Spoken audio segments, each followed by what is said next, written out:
do a big quiz. What did Mr. Schreier used to call those things? A quest. A quest. It does make it sound fun. Okay, did you write this down yet? Yeah.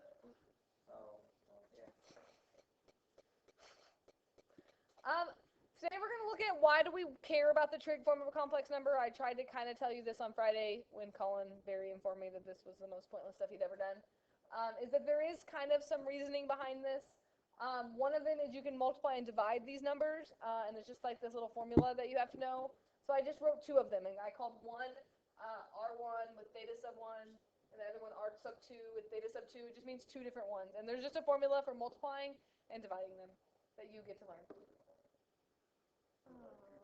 It looks scarier than it really is. It is. It's just a formula. Once you know it, you're like, oh, that makes sense. That's not so scary. You should feel bad for my poor kids last year that I was on maternity leave and they had to learn all this stuff. And I would come in for calculus and then leave for their class. And they'd be like, why don't you ever stay for our class? I was like, sorry, I gotta go home. I have a baby. And I just left them. Why didn't you just bring the baby to school? I did, for calculus. And then I went home. Oh, yeah. Well, he was so tiny then. I just, like, held him in my arm like this, and I read on the smartboard, and one day in pre-calculus I stayed because they were very stressed about this test, and they were all complaining about that I needed to give them formulas, and I was refusing to give them formulas. And so I stayed one day, and I was just holding him like this, and I was flipping through the book, and Logan Pell was very concerned that I was going to just drop my baby, but I was like, he's okay, like, he's little, he's not going to fall. But he was very concerned that I was not holding my child correctly, but he's fine. When you multiply these, maybe it kind of makes a little sense. You just are going to multiply the r's, and then you're going to add the thetas. So when you multiply the r's in front, you add the thetas, and that's your multiplication.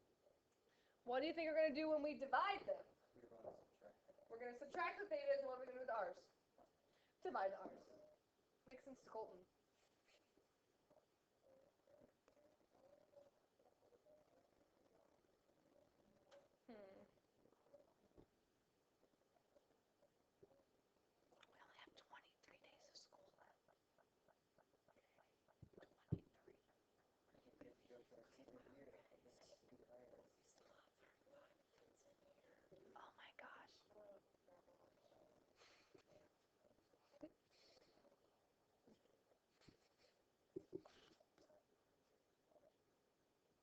Don't you have 40 minutes in here?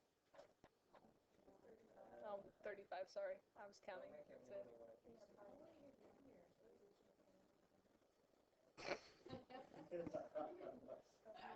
No offense to you, though. That's right.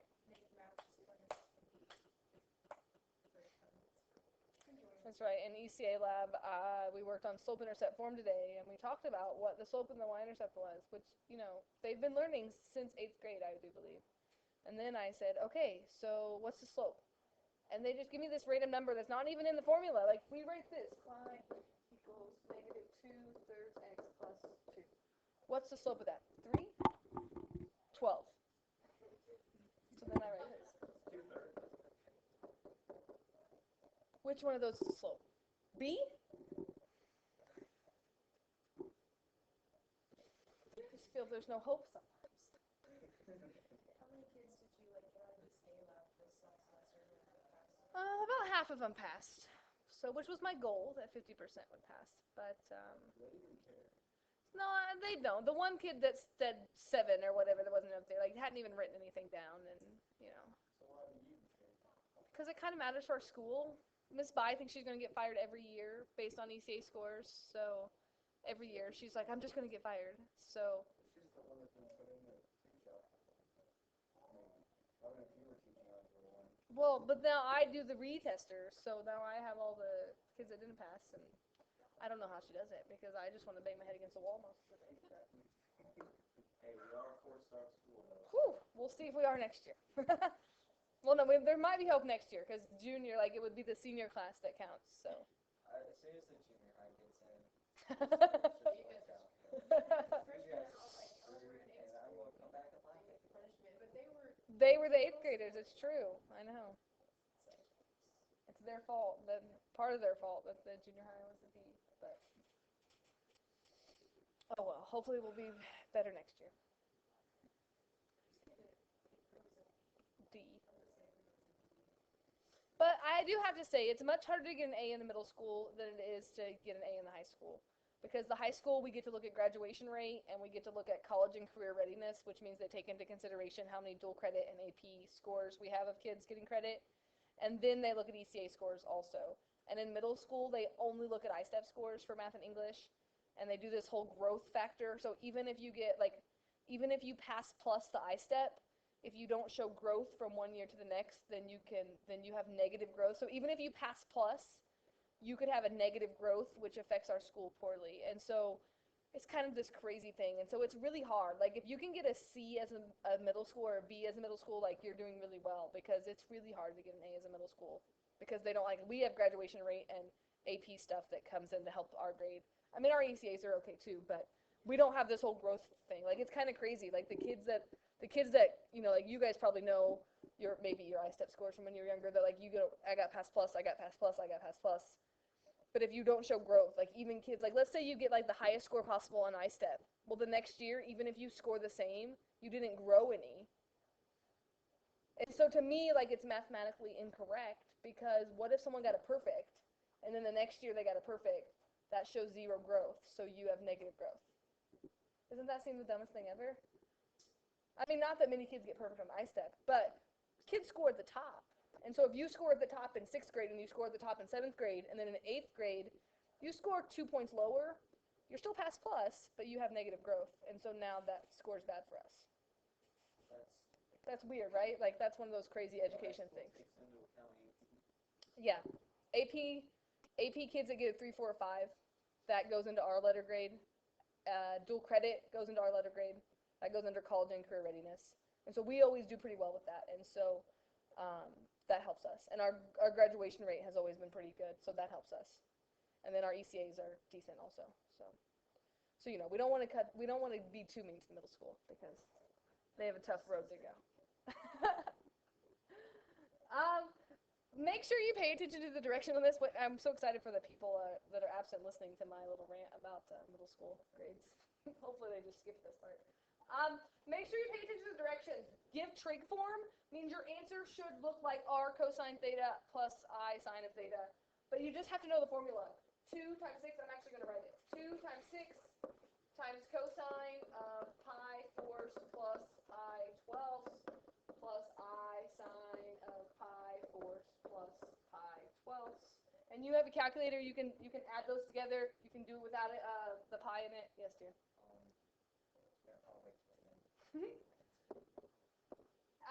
And then you just do this. If you do 1/4 plus 1/12, or if you change that to 12ths, that becomes. You can reduce in the final answer, correct? Oh, definitely. 3 pi 12ths plus 1 pi 12th is 4 pi 12ths. I would expect that you wouldn't write 4 pi 12ths. You would say that's pi thirds. And I hope you know this by now, that you can just do 1/4 plus 1/12 on your calculator with your fraction button, and then just put a pi with it. I've given up on teaching you to add fractions without a calculator. That's it, trig form. Should have had that done a long time ago, but then I went on my little rants about growth model.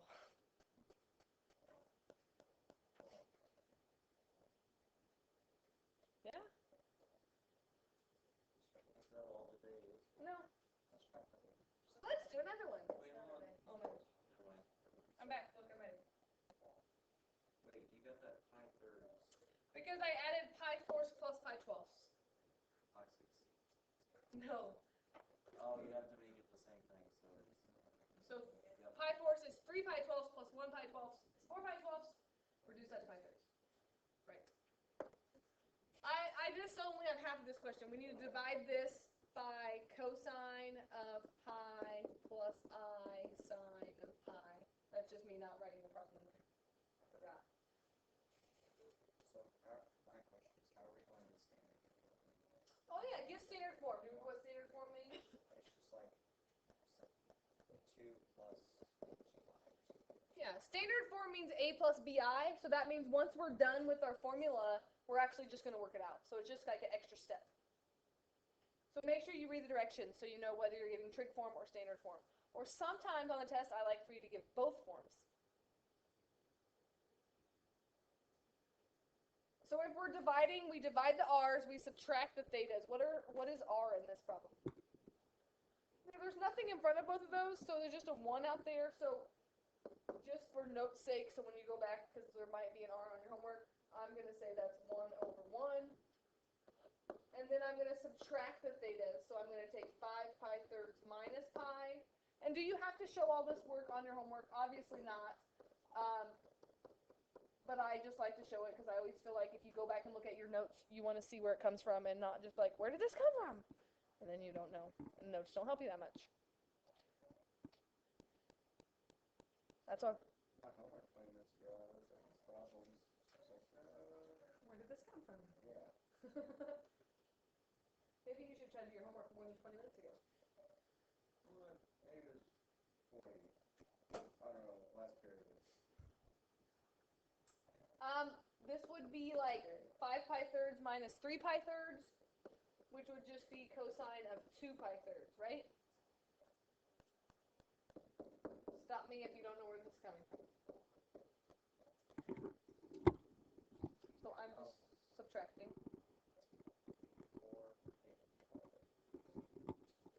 This sine, okay, 2 pi thirds.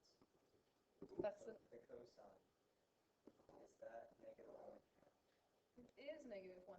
2 pi thirds is up here. So if we're going to write this in standard form, we have to work this out. So we need to know that that's negative 1/2 radical 3 over 2. So the cosine of 2 pi thirds is negative 1/2. Why did I put minus there? I should say plus, right? Plus I radical 3 over 2, or you can put the I out to the side of it. But that's how you get to standard form. You just work it out like we did, hopefully you did on Friday's homework. You just compute it. The big issue is on the test, I'm not giving you these formulas. So you have to know that when you multiply the r's, you add the thetas. When you divide the r's, you subtract the thetas. Okay. It's like half what we're doing today. There's only one other thing to do, a theorem. De Moivre's theorem. He's French. De Moivre. What? Who made De Moivre's theorem? De Moivre. What? Are we ever going to change I to like radical 1? No. Or is it? It's radical negative 1. Okay. No. We're going to leave it as that. Yes? De Moivre. Doesn't it have a picture of him in your book? You should look, you should get a picture. Abraham. Abraham? Abraham de Moivre. He died in 1754. That's all I know about him.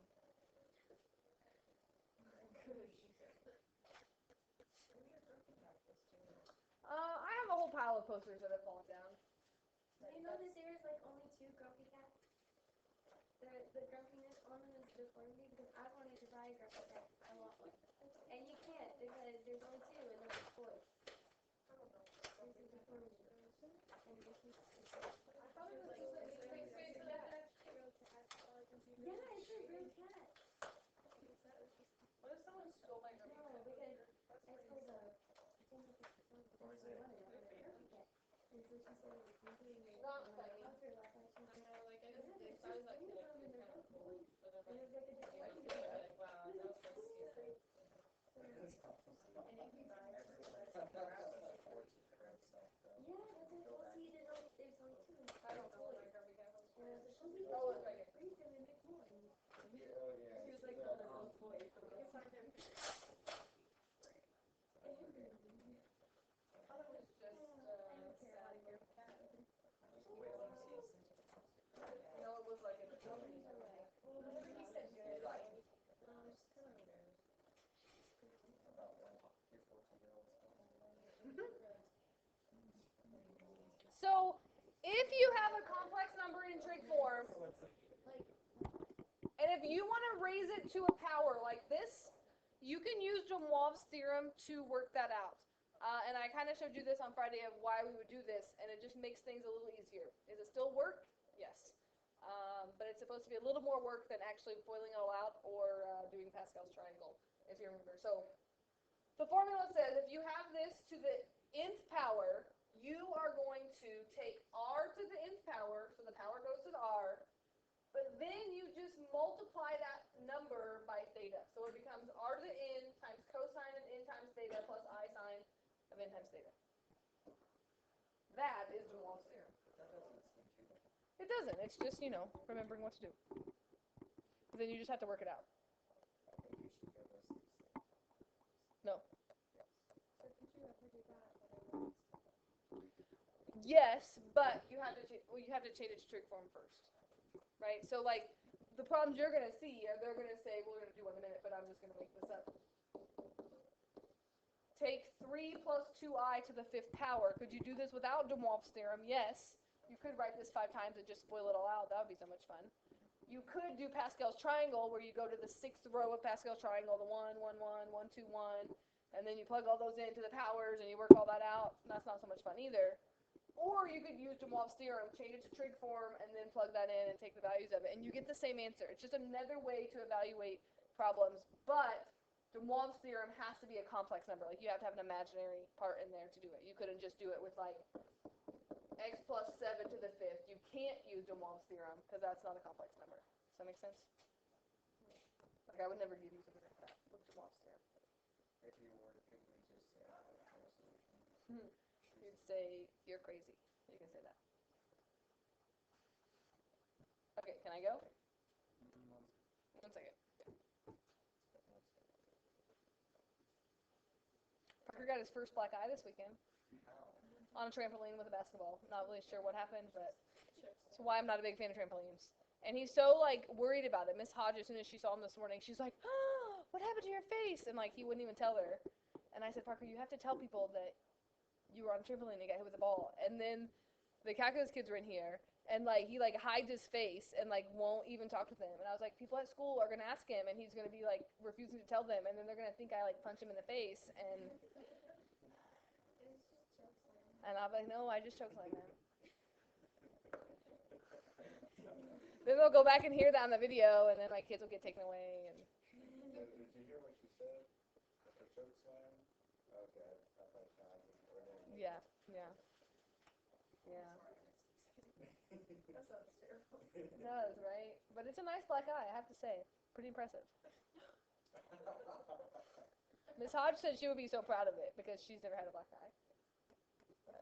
Parker is not. And then Katie McHugh said he should make up some cool story, like he got in a fight with a lion or something, which I don't think a black eye is what you'd come out with that. And Parker, as I was walking him to the bus this morning, because Katie just kept saying, you should make up a cool story. And as we were walking, he said, Mom, I don't want to lie about it. And I said, that's good, Parker, that you don't want to lie. He was very upset that Katie wanted him to lie. Notice the directions here. Say use de Moivre's theorem to solve and write in standard form, which means once we get this done, we're still going to have to work it out. But we cannot use de Moivre's theorem unless we write it in trig form first. And so if you want to kind of write yourself some steps here, step 1 is you need to put this in trig form, which is why that's what you were supposed to do on your homework on Friday. Whether or not you did it is another story. Just like we did on Friday to put in trig form, you need to find r, you need to find theta. Depends on how much work you need to do that. But on this one, do you agree that a is -1 and b is 1? So r would be 1 plus 1 or the square root of 2? Yes?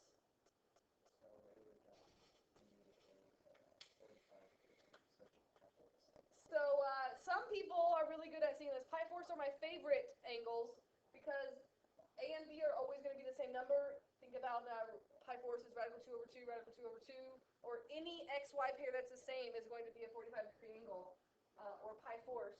What quadrant would this be in if a is -1 and b is 1? Quadrant 2 would be like out here.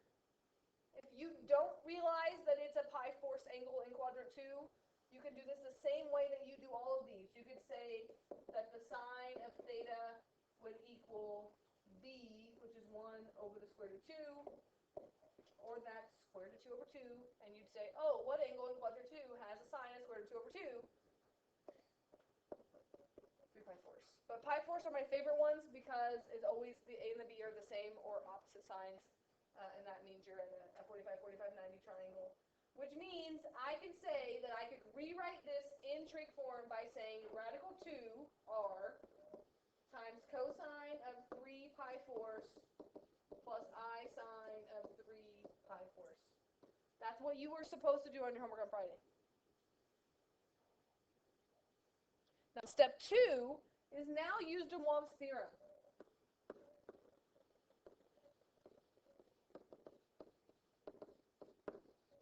Because now I can take all this to the 10th power. 10 just becomes my n in that problem. So the theorem says I take this to the 10th power, and then I'm going to multiply the angle times 10. And again, you don't have to actually show me multiplying it on your homework or your test necessarily. It's just nice to have it in your notes so you can see, oh, that 10 is going in there. Now, the square root of 2 to the 10th power, you can type in your calculator, all of your calculators, illegal or legal, will give you the right answer because the square root of 2 to the 10th power is a nice number.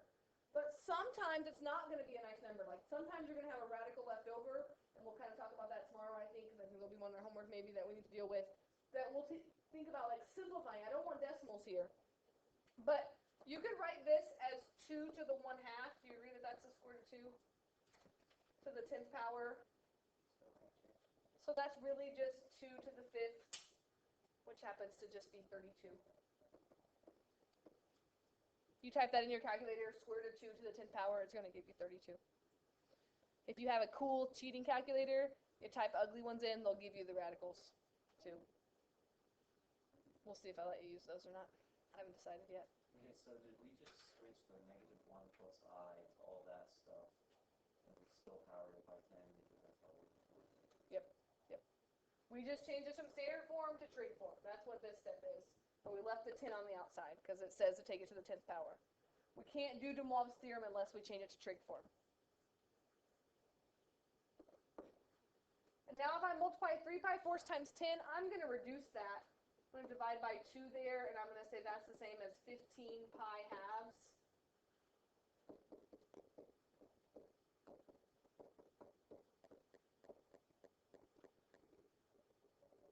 If the directions said write in trig form, we would be done with this problem because we just took this to the 10th power and we have it in trig form. But it says write in standard form, which means you actually have to work it out.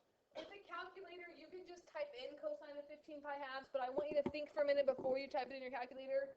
What is 15 halves if you change that to like a mixed number? 7.5 pi. Can you tell me where 7.5 pi would be? Where would 7 pi be? Because this would be 1 pi, 2 pi, 3 pi, 4 pi, 5 pi, 6 pi, 7 pi, and a half pi. Do you agree that that's same as 3 pi halves? You could just keep subtracting 2 pi. Just want you to be aware that you could do this without a calculator. What quadrant is that? It's not in any quadrant. It's on the y-axis. It's actually fine. It's really just like 3 pi halves. So that's why if you type this in your calculator, make sure you're in radian mode. You're going to get 0 there because the cosine of 3 pi halves is 0. And if you type in the sine of 15 pi halves, that's the same as the sine of 3 pi halves, which is -1. Which means look how cool this is. 32 times 0 is just 0. 32 times -1i means all that work. If you FOILed that out 10 times or used Pascal's triangle, everything would cancel except for -32i. Huh? You seem unimpressed. Zane informed me that it's still an awful lot of work, but it's way less work than Pascal's triangle or multiplying it all out. Still a little bit of work. It is, I agree. Let's do another one. I got one more example and I'm done. Good thing, since time is running out. So you've got off to a slow start, but time's flying now.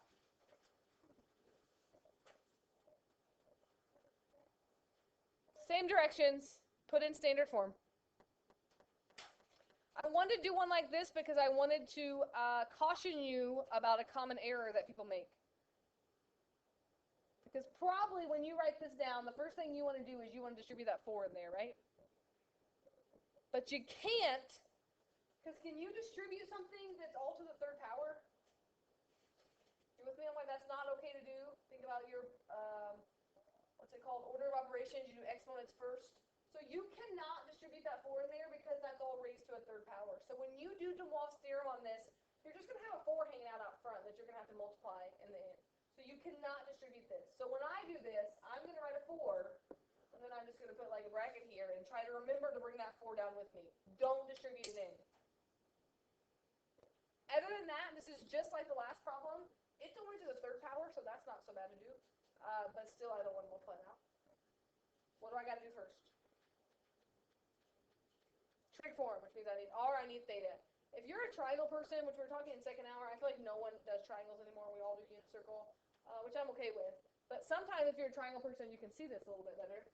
Because if I was on 1 on the real axis, and I went down to negative radical 3 here,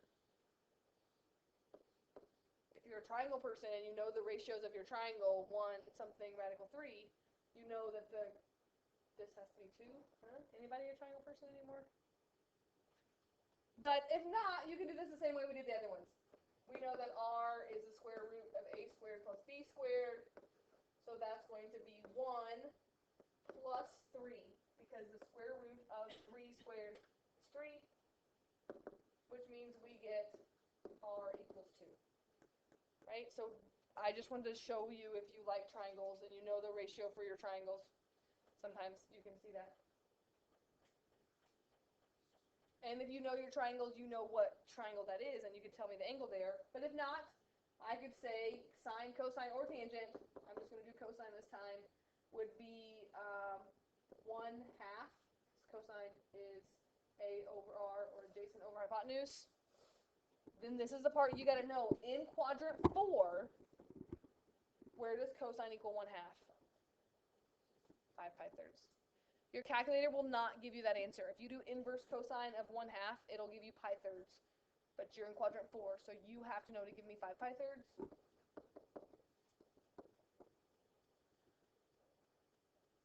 So I'm going to write this down here.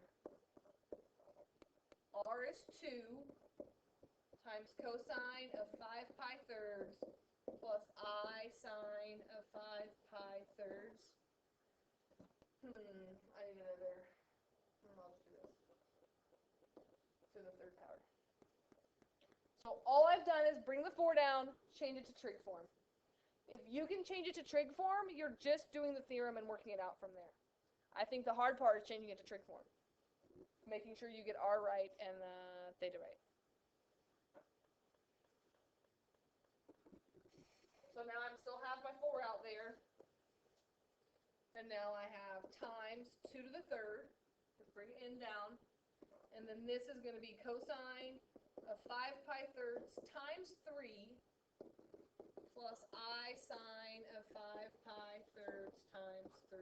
That is de Moivre's theorem. R to the power angle times that number. And then again, you're just working it out, simplifying it.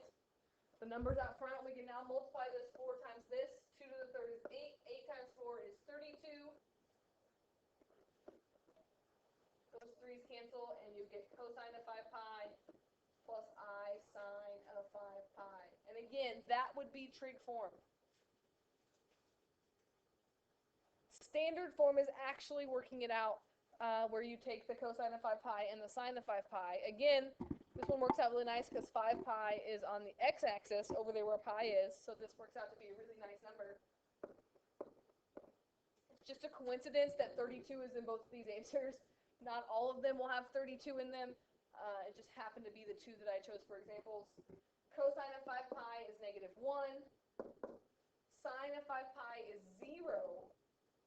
So if you have 0i, just gone. The last one we just got negative 32i. This one, we get a real number out of that, negative 32. How about that?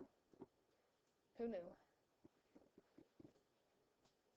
Definitely room for error on that. So, not bad to show me a little bit of work to get partial credit if you do some sort of arithmetic incorrectly. I'm looking that you put it in trig form and that you're using the formula correctly, and then hopefully you can compute the right answer from there. Questions about that? Multiplying, dividing, de Moivre's theorem. Those are the three things that you have on your homework today. And there's only 7 problems. I think the first 4 are multiplying and dividing. Yeah. 20 and 21 are multiplying, 23 and 24 are dividing, and then the last 3 are de Moivre's theorem. Make sure you read the directions, because if it says leave in trig form, you don't have to work it out, right? It's less work to do. So you actually have about 5 minutes that you can work on this. Hannah Perry, are you going to turn in your homework in for me for chapter 5? Today is the day. Yeah, I put a 0 in on Friday for you, which means your grade's not good. 0 out of 130 points is what you have right now. So, today. 0, 1. You had that test like a week and a half ago and you still haven't turned your homework in. Yeah, I keep in mind. Yes. Yes.